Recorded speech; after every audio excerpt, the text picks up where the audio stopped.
Okay, all right. So, everyone, this is Metal Unicorn's first Metal Unicorn podcast, first ever band interview, and I've got the absolute pleasure of having L.O.C. Is that how you pronounce it, L.O.C? Yep. Yep, L.O.C. L.O.C band here for the first interview on the channel. So, I just want to say, fantastic. Really glad that you're able to have an interview with me because I've been listening to your music for several months now, literally, and absolutely love it. So really appreciate you taking the time out of your very busy schedule because you're really busy at the moment. You've got so many gigs and you've been in Metal Hammer as well, aren't you, and stuff, and Kerrang, which is really cool. So yeah, okay. So give me 1 second. Right. So how did you all meet then? How did you like? Are you all in from different bands or like? Well, I suppose every single member's got a bit of a different story because we've apart from Dave, who's he's the newest addition. I originally already knew Mark, and I've known Mark for a lot of years, probably about 20 years. Yeah, easy 20 years. And we've both always been in bands, just never been in a band together until a few years ago. When we were in a project for a short while together. During that project, we actually met Will. But then what happened was I started to put together the concept for L.O.C early in 2025. And once I got some demos recorded, I'd passed them on to Colin Richardson, who really liked them, and he started helping me produce some stuff. There came a point where I needed a band. So the first thing I did was quite early on put an advert out looking for a bass player. And Will came on board then and played some bass and guitars on some of the recordings. But then as the year progressed and it started to develop into something that I decided that was going to go somewhere and needed to release, we then started thinking about a drummer. So we approached Mark. Me, Will, and Mark met in one of the local pubs and basically just stood outside and decided to be a band. That was it. We had no idea whether it was going to work or not, but we were going to give it a go. So we got together and started rehearsing and putting some music together with Will playing bass. But we got to a point where, because of some of the stuff we'd recorded had like 2 guitar parts. And some of which Will had recorded, we decided really what we needed was a bass player and for Will to go back over onto guitar. And we just sort of happened across Dave straight away. We were going to start auditioning people, and then Dave came to a rehearsal, watched what we did, and I can do that. Yeah, very confidently told us he could do it. Joined us the next rehearsal, and that was it. That was history, and that was about last November, I think. Yeah, last November. Yeah, Last November. So that's Yeah, like not even like. Yeah, not even a year. Yeah. 7, 8 months. No. Bloody hell. No, we've only literally been a band for a full band for between 8 and 10 months, depending on whether you class it from when we started rehearsing together or when Dave joined. But it's 8 to 10 months basically. Okay, so going from left to right, you're Dave. I'm Dave. You're Dave. I'm sorry, Mark. I Dave, play drum. you play drums. Yeah. Dave plays bass. Dave plays bass. Nice one. I'm a bassist too. Well done. Good stuff. Yeah. Adam on guitar and Adam on vocals. guitar. Yeah, I'm guitar and vocals. Excellent. Will on lead. Well, And you're Will, right? Superb, right? Okay, I got that right now. That's good. Great name, Mark. I'm a Mark too. So yeah, definitely good stuff. we sort of look like each other as well. It's mad, isn't it? It is actually. Yeah. Take my glasses off. You see, we're separated at birth. Oh, tell you the difference. But that Mark don't look as much like a cartel member. So basically, so how many gigs have you done? Have you done like a few gigs and? Our fifth. What was it? Our fifth. Yeah. Last night was our 5th gig. Wow. Yeah, that was our 5th show. Yeah, that's right, isn't it? Yeah. Yeah. That was the Fringe Fest, wasn't it, or something? Yeah, it was. Yeah. Tramline. Yeah, it was the tramline thing. We played at Sheffield Corporation on the outside stage. It was a bit of a last minute booking with that. We just got asked very last minute to do it. Did it for some exposure really. So Cool. Yeah, it was a little bit of a different one, but it was a few eyes. Sorry, It definitely opened a few eyes. yeah, that's it. It's always good with stuff like that because I think, at the risk of sounding slightly big-headed at this point, we've kind of been booked for the wrong stage because it was kind of a small, underpowered stage outside. So when we turned up with all our gear, a very sheepish sound man came and asked if there was any chance we'd be able to play for that quietly, to which we answered, no. Have you listened to the music? Yeah, exactly. Yeah. But we just told them that we've all got plenty of experience, so we just said, don't worry about us, we'll sort it out, we'll have your stage set up for you. So we just got them to load all the stuff back off the stage apart from the PA. We just set up all our own gear and went for it. And actually, to be honest, it sounded absolutely great. Brilliant. I mean, it was a very intimate crowd, but sometimes gigs like that are great because those people who are seeing you for the first time means that when you finish, they can come and chat to you, they can come and find out about you. And today we've had loads of followers on the socials and from it last night. So sometimes it's a bit deceiving. You can go and play a really big gig to a lot of people and come away from it and not really have any idea what's going on. Something like that, you get feedback from people. You find out what they really think to you, and the feedback is all brilliant. We've been lucky like that. I think we're quite a spectacle. So I think as much as when you hear us on record, it sounds cool. I think it's full package. When you see us live, that really is what that's how we deliver it. Yeah, I can imagine listening to your songs. It's like a lot of power, a lot of energy, and imagine that's going to be unleashed on a stage. It's going to sound fantastic. So yeah, exactly. Yeah, that's good. So you've done 5 gigs. That's mad. That's really good though. But that's happened really quick, then, hasn't it? It's blown us away as well. Even more crazy is all 5 gigs have been headline slots. But there is a bit of a story behind this, and we kind of had a chat when we set this up and said we've all done the years of going around the crap venues doing, toilet tour. Yeah, doing toilet tour, and we said this time we'd rather wait and do quality shows rather than just trying to go. And I mean, the industry's changed anyway. With social media, you don't have to use gigging to get yourself out there. Gigging's more, you do it now more to supply the fans with product rather than to get the fans. Social media has made life somewhat easier doing that. The only problem is that everybody's got that. Everybody's got the same option, so you have to work a hell of a lot harder to really stand out. Exactly. Yeah. I think we do, as you've probably noticed, we do work pretty hard at that one. I've noticed that. I love the hard working ethic of the band, and I've noticed as well you're really humble and down to earth, which I think to me is so important. I think, is that important to you as well, like to stay grounded? That's what's the world. Yeah, like that. So we're older. I think the thing is, in reality, we all have day jobs. We all have hard day jobs. We all have commitments in life. Mm-hmm. And I think when it's like that, this is our fun time. This is the time that we go out and do what we enjoy. So you can't really having an ego is stressful. Yeah, playing up to a persona is stressful. So we're just ourselves.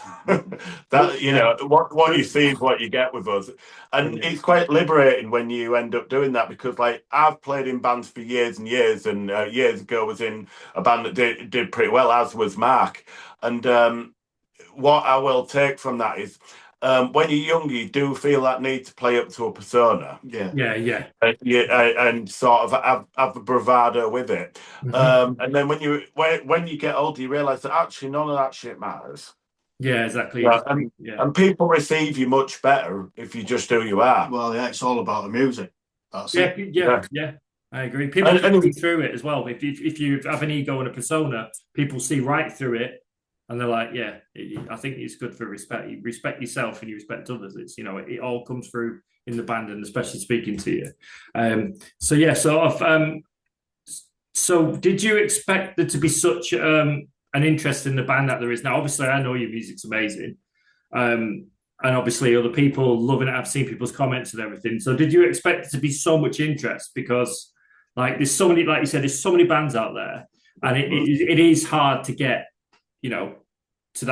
to noticed in this day and age, isn't it, really? Even though for social media it's hard to get noticed. So what do you think, there was something in your band that was was people really wanted, if you know what I mean.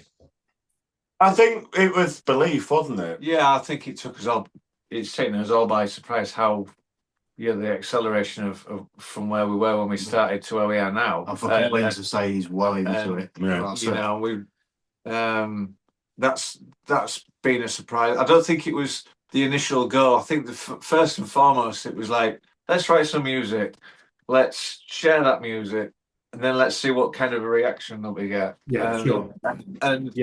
And then with a little bit of networking, well, a lot of networking and getting involved with the social media side of things, that's down to Adam as well, really taking the captain's role on that one. But, and just developing, engaging with people again. It's like we said just a moment ago, don't be a knobhead. And you metaphor for life. Yeah, don't be a dick. Unless it's necessary. Yeah, and just enjoy what you're doing, and if other people enjoy it as well, then that's a bonus. Somebody gets your idea, and if it turns them into a loony, great. So yeah, we're all really blown away by the reception that we're getting from at home and abroad. I think as well. As well with it, as people start to get into what we were doing and you start to realize that you are on something, you then move forward from that, and that encourages us to start pushing harder. Yeah, definitely. Yeah, absolutely. No, that's right. And it shows in the music as well. I think as well, is there any particular, obviously you've said you've done like 5 gigs. So is there any particular band on the scene that you've been playing with so far you think, actually, these are also ones to watch, or anything that you really like at the moment? What I will say is that there's some really good music about, and I think the downside to the scene at the moment is that it's not getting quite the level of support it really should. Yeah. So there's a lot of brilliant upcoming bands being overlooked that we've seen along the way. And the thing with that is, people need to remember that it's okay paying your money to go to Download Festival and then not going to your local gig. But in 5 years' time, who's going to play Download Festival if there's no up and coming? Yeah, exactly. The mindset needs to change a little bit of people with that, because there really is some absolute phenomenal bands out there that just underground, and they just end up playing to nobody. And there just seems to be this culture now of people, especially in the UK, only supporting established acts. Mm-hmm. Yeah. I mean, we've been really lucky. We've had some huge support from people, but it's not easy. You have to work it. We have quite a stressful time before shows, getting the word out there. Because because people. It no longer is it the case that if you book a gig, people just come. No, yeah, true. Yeah. Entice them in. It's almost like saying, right, if you're gonna part with a tenner, this is what you're gonna get. I think that's one of the ethos of the band is, we've been as good as we can be and try and improve. It's a continuous improvement thing. Yeah, definitely. Musically, and we're learning, or certainly I'll speak for myself, I'll let the other chaps say their piece, but certainly when it comes to like social media engagement as well, it's a completely different ballgame to how it was, from how it was 20, 30 years ago. Yeah, so you didn't have social media. I know. Text and letters. I'm pushing. Well, I'm 47 now, so I'm not young. So I'm aware of like what it was like back in, when it was like, it was just mainly you could only get somewhere if you were on a label or something, and you had the right booking agent and things like that. So I know what it's like back. So showing my age now. But yeah, sorry, there's a fly in it. It's doing my absolute head in. So don't worry, I'm not going crazy. I'm not, what I mean. There's a fly in here. It's doing me head in. Sorry about that. Yeah, carry on. I thought it was a twitch. Yeah, that's why I don't do video interviews. Anyway, so I've got a couple of sort of questions that I wanted to ask you. What would you say would be the best live experience you've had so far? Probably our first show, just because. Our first show was a hometown show, but what it was absolutely rammed. And I mean, as a show, your first ever show, the general consensus, you generally expect to be playing to not many people because nobody knows who you are. We were lucky enough to walk out there as a headline act on a stage to a room packed full of people. Brilliant. Who were so responsive and so supportive. And I mean, that's always going to stay with us because, you know, you just feel so lucky to be in that, you know, to have that experience for your first show. Yeah, and it was good because it gave us the encouragement to go on, because then every show after that was brilliant. I think a lot of that was the energy from us. Yeah, definitely. We kind of realised what we had and what we could achieve with it. And I mean, luckily, it seems that everybody that sees us really enjoys us. Yeah. You know, we've been lucky enough to have very little, if any, criticism. Mm-hmm. Now, I'm sure it'll come because it always does. Yeah. But the point being that we're obviously doing something right that people are enjoying, and people are obviously wanting to turn out to see us, which I think is just brilliant. You know, That first that first gig that we played, we had a lot going on as well. We'd released a single, I Fear No One. We had a first sort of exposure with Kerrang, as well as our own sort of work with, again, social media, and there was sort of a bit of a hype buzzing around the local area. We had to prove to ourselves we could do it. Exactly, you know, you think we've built up this.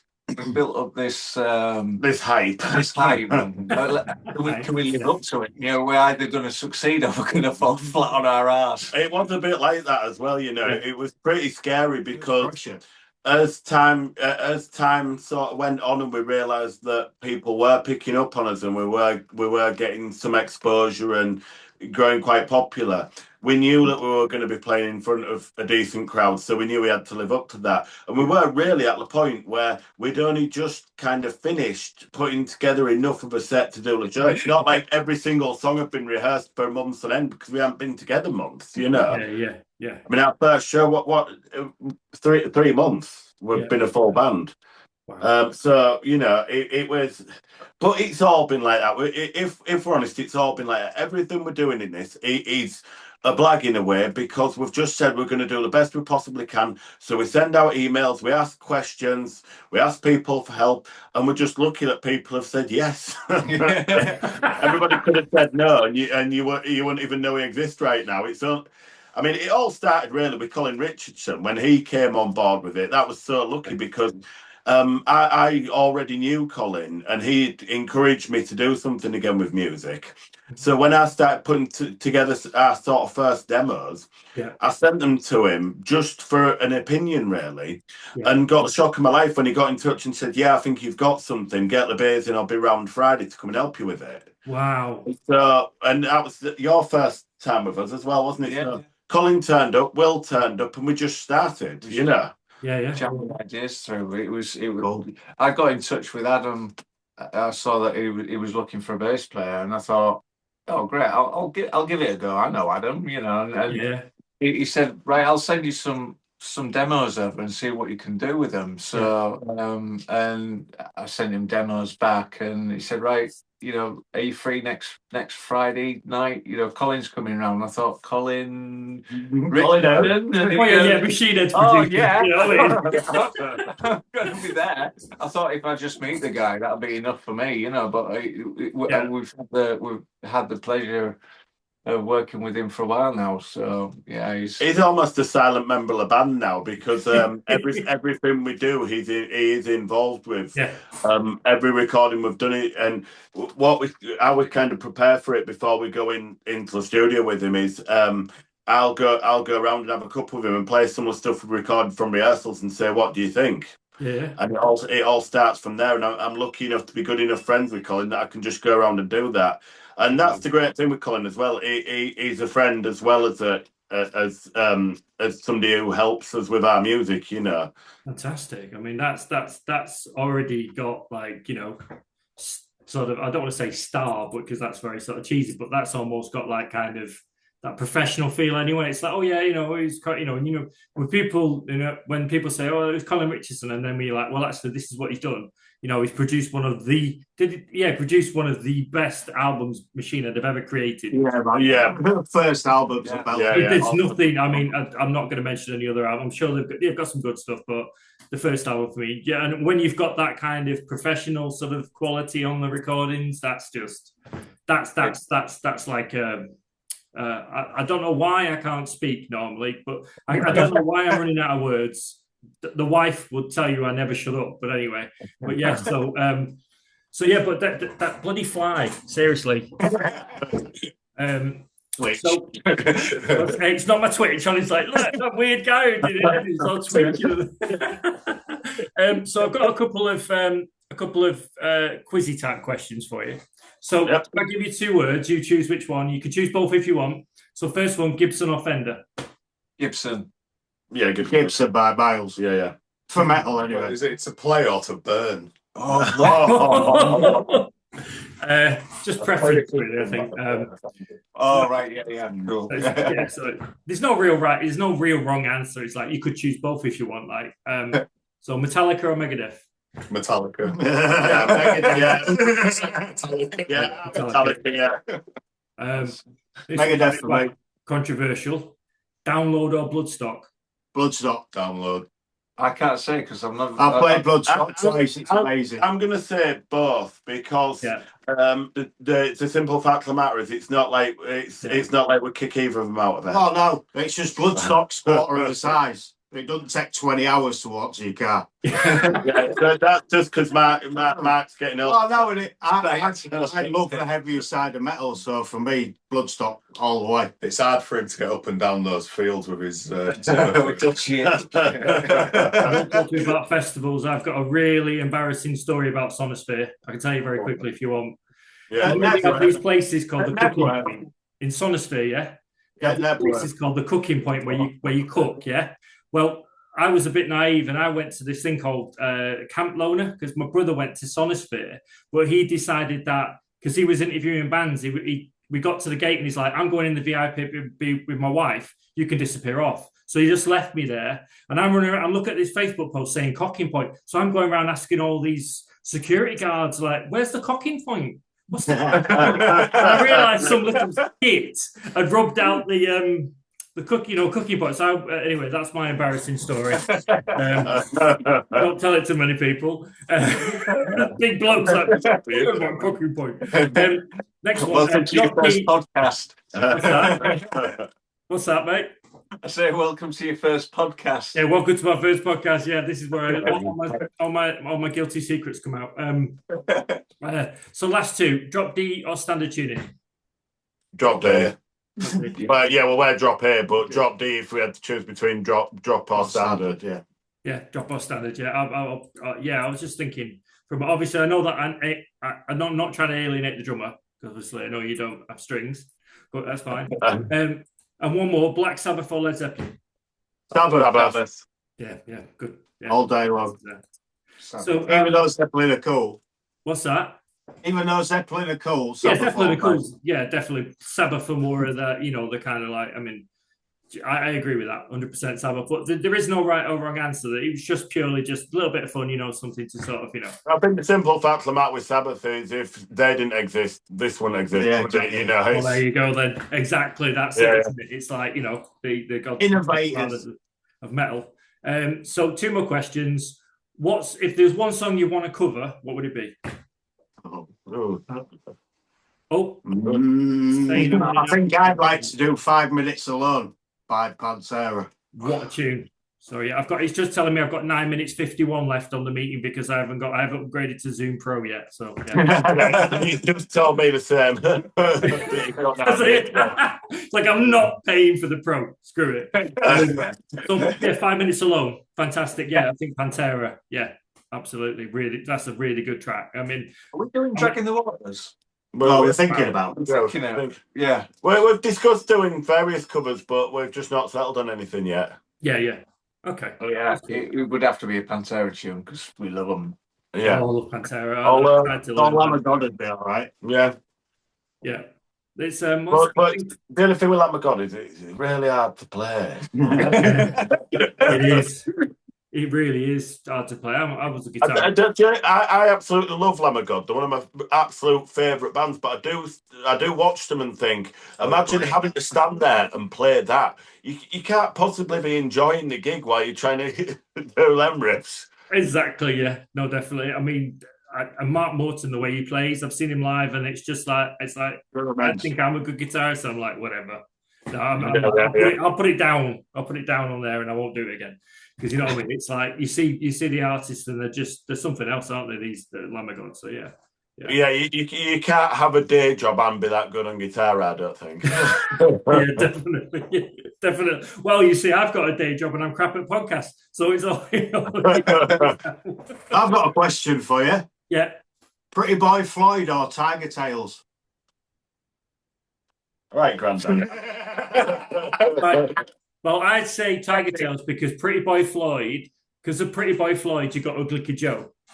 Yeah, that was shit anyway. It was just what Ugly Kid Joe. Just a laugh. I think Tiger Tails are still. I think they're Welsh. I think Tiger Tails. Yeah, they are. Yeah, they are. Yeah. Still I don't have like their whole back catalogue or anything like that. I just know it. I just read it in a quiz somewhere. I've actually played about 20 years ago. I played at Newcastle Telewest Arena and one of the bands that won with Tiger Tails. Really? Yeah, because it was on the records, you know. Yeah. I think we need a follow-up interview at some point to get more about info about the gigs you've all played. You know, obviously you said you played the arena and stuff like that at Telewest Arena. What gig? Yeah, I've been to railway and shit. We supported Venom. I've supported Venom. That's cool. In Holland. Yeah, which funnily enough, we were playing with Mantas. Yeah. Who were some of Venom. Ball world. It's that's the crazy thing about the music industry. When it gets to that sort of point, everybody ends up either being a spin-off of some other band. So you always meet somebody with something. You just meet everybody circles round, and it's mad. Yeah, everything's like, it's that circular thing. Is it like, have you noticed like new metal's got a resurgence now, which I'm fine with because I love new metal, and that's got a big resurgence now. And have you noticed that at all? There's a bit of a resurgence, like of with Mudvayne out as well. Some of that shows. I mean, like our very earliest stuff off the Ultimate Karma does have some new metal in it. It's just that as we've developed, I think we've gone a little bit more down the kind of groove metal hardcore sort of edge because we just like playing everything fast. Fantastic. And I've noticed that, and I love it. I've noticed it's like a theme through the songs, like Reborn, and that's that sort of almost. Is that to do with like Phoenix rising from the flames kind of thing, you know? And that kind of thing. Yeah, it's. I think my sort of lyrical writing's always about kind of succeeding against the odds in way or overcoming things, you know. That's kind of the ongoing theme with everything. It's just I tend to take my sort of lyrical inspiration from not only my own experiences but things I see other people going through. But it's kind of although it sounds very angry, it's kind of got a positive edge really because it's about excelling against the odds, you know. Yeah. And because I mean that's what metal's about, and it's about making your way up from the depths of hell. Yeah, definitely. That kind of outcast thing where it's like, you know, you're at school, people would like, you know, like if you like a certain type of music, and you'd almost, you know, it's almost like finding your tribe in it. You know, you've got to rise above everything that's really bad and like find your own sort of uniqueness. And I think that's part of metal, I think, personally. Yeah, the big element of making your way through personal struggle, I suppose, isn't there? Yeah. And hence why the type of people who like metal like it, because it's people it's people who've been outcast or people who have been through hard times and things. And I think metal's therapy, isn't it? People who don't understand metal hear it and think that it's angry, kind of violent music. It's actually opposite, really. It's therapy. You go to a metal gig and you'll never see any trouble at it. Exactly. And that's because everybody's got their therapy there. You know, it's more like going to meet your therapist than it is going for a fight, isn't it? Yeah, definitely. And do you not find that it's just another question, sort of like on the cuff off the cuff question? Do you not find that a lot of people sort of like who are not into metal, they kind of like dumb it down a bit and say, oh, it's all just noise. when actually I think it's some of the most intelligent music out there if you think about Well, it. it's the hardest music to play by miles. You think about the amount of emotion that goes into a metal song, especially if you mean it when you deliver it. And you know, like you come and watch one of our live shows and tell us we don't mean it, but that's what it is. It's raw emotion. Yeah, exactly. You know, it's not music to please people. You're actually expressing yourself, and the reason why people like it is because they see themselves in that. It's like I say about writing lyrics. You write your lyrics about a certain thing, but then everybody who listens will interpret that slightly different. Exactly. Yeah, exactly. We've all heard a song, and it fits something that we're going through in our lives. Okay, yeah, that I totally agree with that. I think that, and I like that sort of explanation of it as well, because it is about your interpretation. Because like you can listen to different songs, and the lyrics can have different meanings for different. Obviously, they have meanings for the writer, but different for other people as well. So as you can see, Zoom is very, very stingily taking away my seconds. So just a couple of last questions. Yeah, go for it. What question would you like to be asked? Yeah, I'm that kind of interviewer that you haven't been asked. Would you like an endorsement? Yeah. Would you like an endorsement? Would you like an endorsement? Gibson, yes. Yeah, Gibson, yeah. Slightly more family friendly than mine. But yeah, that's a good answer. Well, I'm impressed. That's brilliant. That's going to be. I wanted to try and sort of think of a question that I was like, not to like, not to like sort of like flip it on its head. I just wanted to see. I told you I've got no words today. It's that fly. But it's about. I just wanted to think of a question that'd be really sort of like make you think. Not that question. Well, the only issue we've got there is we've been interviewed on podcasts by all sorts of different people who have asked us some of the strangest stuff. Yeah. So you'd have a job finding something that we haven't been asked, I think. Okay, no, that's cool. And just to close off, can you describe L.O.C in 4 words? Honest. Heavy groove. Yeah. Brutal, honest, heavy groove. Yeah, there you go. Sick. Fantastic. Yeah, I like Dave's. But you need to get another. That's 3. Can we swear? Of course you can swear. Heavily. Sick as fuck. Heavily sick as fuck. Excellent. So we've got literally 1 minute and 30 seconds left.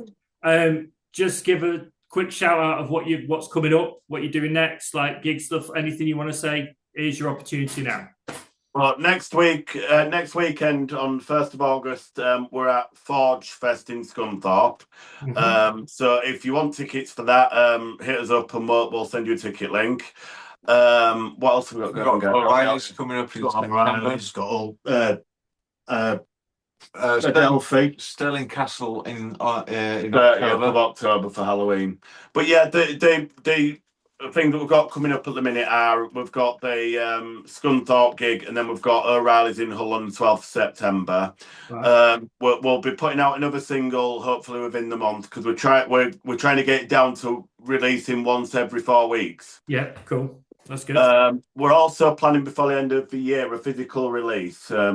Putting a CD out, because everybody's asking for us to do it. So I think it'll be a limited edition, but I think it'll be kind of a compilation of everything we've already done, with some slight alterations and some extra tracks in there. But so you can have a physical copy of it, Fantastic. Possibly in the long run, some vinyl. Good stuff. Well, we're running out of time because I know it's going to cut me off. But it's been a pleasure chatting to you guys. I love your music, and you'll be on our next episode of Podcast with Family Values. For now. Well, thank you. Thank you. Nice to meet you properly, Mark. It's been nice to finally speak to you.